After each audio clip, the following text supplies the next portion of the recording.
Hi, it's Kathleen from Bailey Academy. Mama of 5, homeschooling 3 of them, ages 10, 13, and 17. Today I'm participating in a collab with Annalisa from Creative Curious Learning and Living and Heather from Raising 3 Wildlings about what's in our morning basket for January. Sorry, I'm out of breath.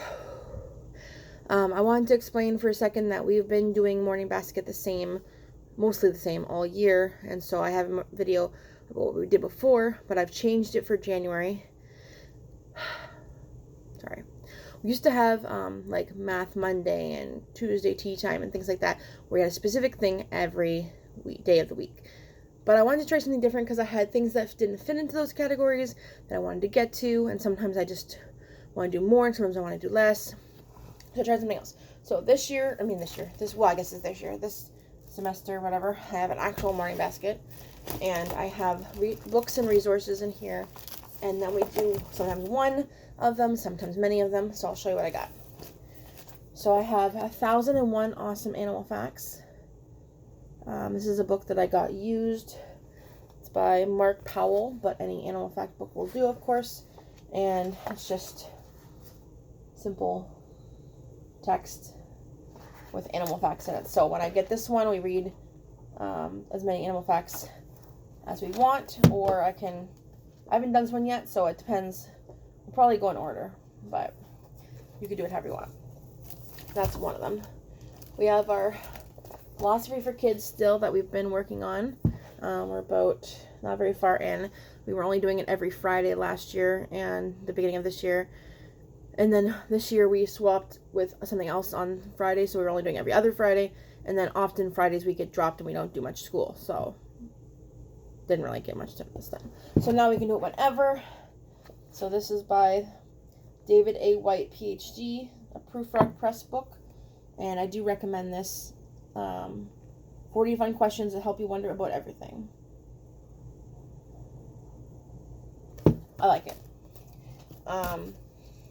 This is one of our favorite books. Whoops, got a little bent. How to Be a Person.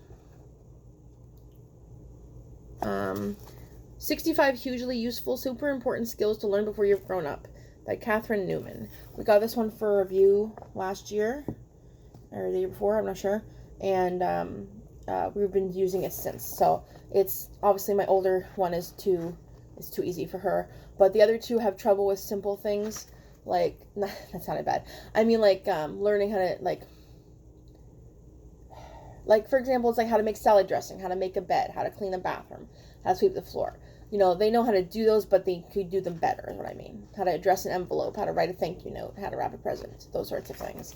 And so we've been going through this book. I recently found some of the Who Would Win books in a little free library, so these are really cool. If you aren't familiar with them, it gives you two animals, and it tells you, you know, which one has the better scent, which one has the better, you know, size, which one has the better this, that, and at the end it tells you who they think would win, and you can decide what you think if they were to fight each other. So we read this one, The Killer Whale versus Great White Shark. Before we also have Hammerhead versus Bull Shark, Alligator versus Python, and Tarantula versus Scorpion, which my 10-year-old is not looking forward to because she's scared of spiders. So that's something we work on. Morning basket's not big enough. This little folder just says morning basket. This is some of my critical thinking things from Critical Thinking Thursday that we did. I gotta fix it and add a few more things in here, so whenever we want to do some critical thinking, I can just, when this comes up, we just pull out something and work on it. This is my 17-year-old's favorite one, 365 Days of Gutsy Women. This is by Rosemary, I'm not sure how to say it, Rowan Fans, I don't know. This is another one we got for review, and it's like for a day, but it doesn't say like the day, it just says like Saturday week 12 or, you know, Wednesday week 3, etc. And it says, unfortunately I wish there was pictures, but it says the name of the woman and why they were gutsy and more about them. And I like that it includes, you know, some more modern people, but it also includes people from like ancient times. So that's really cool. It includes like people that related to other religions and stuff like that, but it doesn't say it as in like anything is one religion is right or anything like that. It's all like it's got Artemis, the Greek goddess, in here, like, as well as I don't know if I can find one. So this one's from the 1700s, the 1800s. This one was died in 2008. She was a Polish humanitarian, so from all over the world as well. And so this will take us a very long time to get through because it's big, but she loves this book. This one is currently from the library. I didn't have any good poem books we haven't already read, so Treasury for All Seasons by Julie Andrews. I've heard good things about this and I wanted to try it.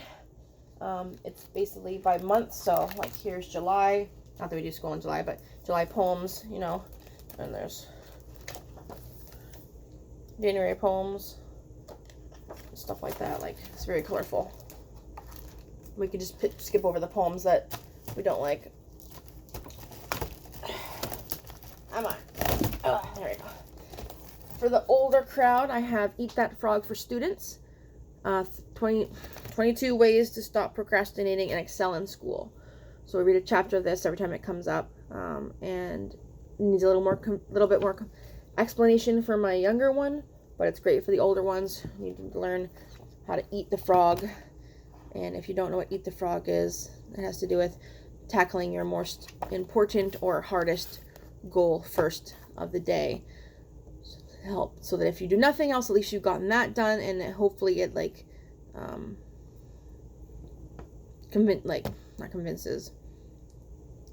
it helps you to do more things. Anyways, great book. Also have the Handy Answer Book for Kids and Parents, 2nd edition. I don't remember even where I got this book from. It's a long time ago. But it has different topics: outer space, planet Earth, and our moon, creatures big and small, plant life, people around the world, politics and government, which unfortunately is U.S. mostly because it's a U.S. book, how things work, math, measurement, and time, all about my body, etc. There's other ones. And so what we did, instead of reading cover to cover, is I just went like this until a child said stop, and then I picked one that I thought we hadn't heard about or something like that, and read it, or read a couple if they're short, and then I did that for each kid and for myself. So that works for us. A couple more. The Fallacy Detective. This is the one I bought because I'd heard good things on YouTube, and so I bought it, and we were alternating on Fridays. So it's Philosophy Friday, Fallacy Friday, Philosophy Friday, Fallacy Friday. That's hard to say. But now we can just do it when it comes up. So it's 38 lessons on how to recognize bad reasoning. If you don't know what a fallacy is. And we're liking it so far. Well, I'm liking it so far. My older one's liking it. My younger two don't like pretty much anything. But it is a bit confusing for the youngest one, though.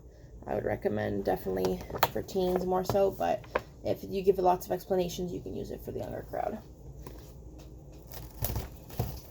And the last book I have at the moment is the Kids Book of Canada. We're Canadian, so this makes sense.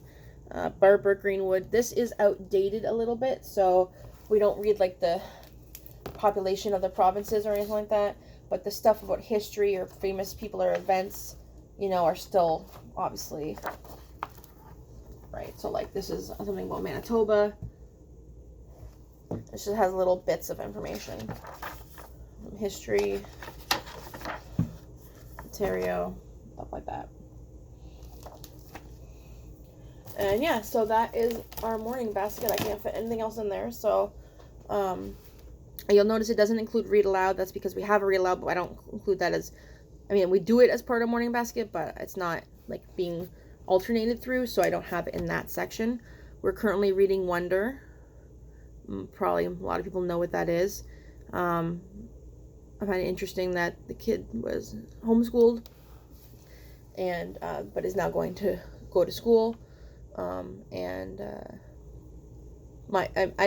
think if I was homeschooling all along, I might be afraid that reading that book would make my kids want to go to school. My kids have been to school. They prefer homeschooling, so I'm not worried about that. But I think it'll have some good lessons in it. So basically we do announcements, and then, like, you know, who has an appointment, who's working that day, any reminders about like flushing the toilet and stuff like that. And then we do our morning basket items, and then we do our read aloud, and then we move on with our day. And that is currently our morning basket. So don't forget, this is a collaboration. If I didn't already mention, there's a link in the description about for the collab itself, so the playlist. So that's what I was trying to say. So after you watch this video, you go to that playlist and you can see everybody else who's talking about what's in their morning basket for January of 2025. And thanks again to Annalisa and Heather for, I was gonna say collabing, for hosting this collab. Yeah, let me know what you think of the items we have in our morning basket. Thanks. Bye.